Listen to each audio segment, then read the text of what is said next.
ಬ್ರೇಕ್ನ ನಂತರ ಬೆಂಗಳೂರು ಮೆಟ್ರೋಗೆ ಸ್ವಾಗತ. 4 ದಿನ 4 ಲಕ್ಷ ಖರ್ಚು, ಸ್ವಂತ ದುಡ್ಡಲ್ಲ ಯಾರ್ದೋ ದುಡ್ಡು ಯಲ್ಲಮ್ಮನ ಜಾತ್ರೆ. ವೃದ್ಧೆಯೊಬ್ಬರ ಎಟಿಎಂ ಕಾರ್ಡ್ ಕದ್ದ ಚಾಲಾಕಿ ಕಳ್ಳಿಯರು ಕಾರ್ಡ್ ಫ್ಲಾಶ್ ಮಾಡಿ ಮಸ್ತ್ ಶಾಪಿಂಗ್ ಮಾಡಿದ್ದಾರೆ. ಚಿಕನ್ ತಿಂದು ತೇಗಿದ್ದಾರೆ. ಆದರೂ ಖಾಕಿ ಕಣ್ಣಿಗೆ ಇನ್ನೂ ಬಿದ್ದಿಲ್ಲ.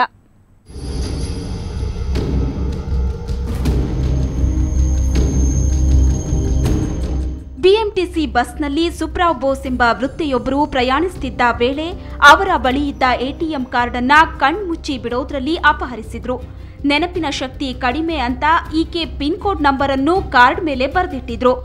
ಬೆಂಗಳೂರಲ್ಲಿ ಪಾಸ್ವರ್ಡ್ ಜೊತೆಗೆ ಎಟಿಎಂ ಕಾರ್ಡ್ ಕಳೆದ್ರೆ ಯಾರು ತಾನೇ ಹಾಗೆ ಬಿಡ್ತಾರೆ ಹೇಳಿ? 4-5 ದಿನಗಳ ನಂತರ ಅಕೌಂಟ್ನಲ್ಲಿದ್ದದ್ದು ಕೇವಲ 1-2 ಸಾವಿರ ಮಾತ್ರ. ಕಾರ್ಡ್ ಕಳವು ಮಾಡಿದ್ದ 2 ಖತರ್ನಾಕ್ ಕಳ್ಳಿಯರು ಮಸ್ತ್ ಮಜಾ ಮಾಡಿದ್ರು.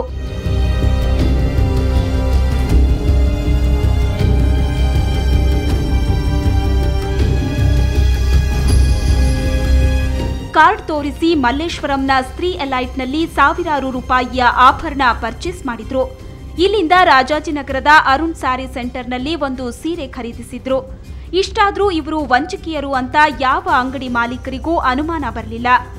ಮತ್ತೆ ಅಲ್ಲೇ ಸಮೀಪವಿದ್ದ ಸ್ತ್ರೀ ಎಲೈಟ್ನ ಮತ್ತೊಂದು ಅಂಗಡಿಯಲ್ಲಿ ಸುಮಾರು 55 ಸಾವಿರ ಬೆಲೆಯ ಆಭರಣ ಖರೀದಿಸಿದ್ರು. ಒರಿಜಿನಲ್ ಹೆಸರು ಬಿಕಾಸ್ ಚಂದ್ರ ಅಂತ ರಶೀದಿಯಲ್ಲಿ ಬಂತು. ಆದ್ರೆ ಈಕೆ ಕೂಲ್ ಆಗಿ ಸಹಿ ಮಾಡಿದ್ದು ಎಸ್ ಸವಿತಾ ಅಂತ. ಅಲ್ಲೂ ಬಚಾವಾದ್ರೂ ಈ ಕಳ್ಳಿಯರು. ಆದ್ರೆ ಯಾರಿಗೂ ಅನುಮಾನ ಬರಬಾರದು ಅನ್ನೋ ಕಾರಣಕ್ಕೆ ಫೇಕ್ ಮೊಬೈಲ್ ನಂಬರ್ ಬರೆದಿಟ್ರು. ಅಕಸ್ಮಾತಾಗಿ ನಾನು ಇವಾಗ ಕೇಳಿದ್ದಕ್ಕೆ ನಾನು ಅವರ ವೈಫ್ ಅಂತ ಹೇಳಿದ್ರು. ಬಟ್ ನಾನೇ ಇದ್ದಿದ್ದು, ನಾನು 3 ಹುಡುಗಿರು ಇದ್ವಿ. ಬಿಲ್ಲಿಂಗ್ ಮಾಡ್ತಾಯಿದ್ರು ಒಬ್ಬರು, ನಾವು ಎಲ್ಲ ಇದು ಮಾಡಿಕೊಡ್ತಾಯಿದ್ವಿ. ಬಟ್ ಅವ್ರ ವೈಫ್ ಅಂತ ಹೇಳಿದ್ಮೇಲೆ ನಾವು ಇನ್ನೇನು ಕೇಳೋದಕ್ಕಾಗಲ್ಲ. ಆದರೂ ಅವರು ಬೇಗ ನಮಗೇನು ಆ ಥರ ಏನು ಅನ್ನಿಸ್ಲಿಲ್ಲ, ಈ ಥರದವ್ರೆ ಅಂತ ಅನ್ನಿಸ್ಲಿಲ್ಲ. ಅವ್ರಿಗೇನು ಬೇಗ ಸೆಲೆಕ್ಷನ್ ಆಯಿತು, ತಗೊಂಡು ಹೋದ್ರು ಅಂತ ಅನ್ನಿಸ್ತು. ಇಷ್ಟು ಸಾಲದು ಎಂಬಂತೆ ಕೆಎಫ್ಸಿಯಲ್ಲಿ ಸಾಕಷ್ಟು ಚಿಕನ್ ತಿಂದು ತೇಗಿದ್ರು. ಅಲ್ಲಿನ ಡಾಕ್ಟರ್ ಹತ್ರನೂ ಚಿಕಿತ್ಸೆಗೆ ಹೋದ್ರು. ಮಾಗಡಿ ರಸ್ತೆಯಲ್ಲಿ ಎಲೆಕ್ಟ್ರಾನಿಕ್ ಐಟಂಗಳನ್ನ ಸಹ ಪರ್ಚೇಸ್ ಮಾಡಿದ್ರು. ಇಷ್ಟರಲ್ಲಿ 4 ದಿನಗಳಾಗಿತ್ತು. ಕಾರ್ಡ್ ಮಾಲೀಕರು ಎಟಿಎಂ ಕಳೆದು ಹೋಗಿದೆ ಅಂತ ಜೆಪಿ ನಗರ ಪೊಲೀಸರಿಗೆ ದೂರು ನೀಡೋಷ್ಟರಲ್ಲಿ 4 ಲಕ್ಷ ಇದ್ದ ಠೇವಣಿ ಹಣ 1-2 ಸಾವಿರಕ್ಕೆ ಇಳಿದಿತ್ತು. ಇಷ್ಟೆಲ್ಲ ಮಾಡಿರೋ ಚಾಲಾಕಿ ಕಳ್ಳಿಯರು ಈವರೆಗೂ ಪೊಲೀಸರ ಕಣ್ಣಿಗೆ ಬಿದ್ದಿಲ್ಲ.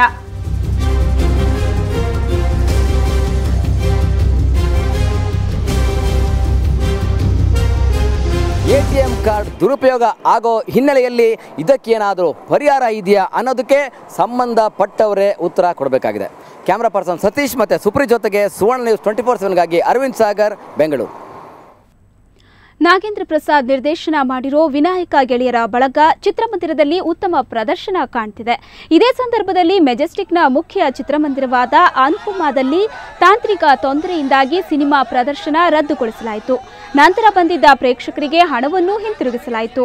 ಆದರೆ ನಮ್ಮ ಸಮಯ ವ್ಯರ್ಥವಾಯಿತು ಅನ್ನೋ ಕಾರಣದಿಂದ ಕೆಲ ಪ್ರೇಕ್ಷಕರು ಚಿತ್ರಮಂದಿರದ ಎದುರು ಪ್ರತಿಭಟನೆ ನಡೆಸಿದರು.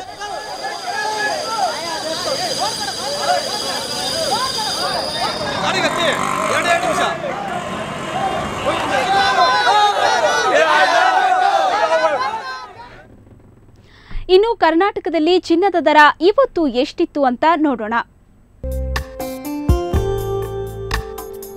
22 ಕ್ಯಾರೆಟ್ನ 10 ಗ್ರಾಂ ಚಿನ್ನಕ್ಕೆ 21,880 ರೂಪಾಯಿ. 24 ಕ್ಯಾರೆಟ್ನ 10 ಗ್ರಾಂ ಚಿನ್ನಕ್ಕೆ 23,880 ರೂಪಾಯಿ.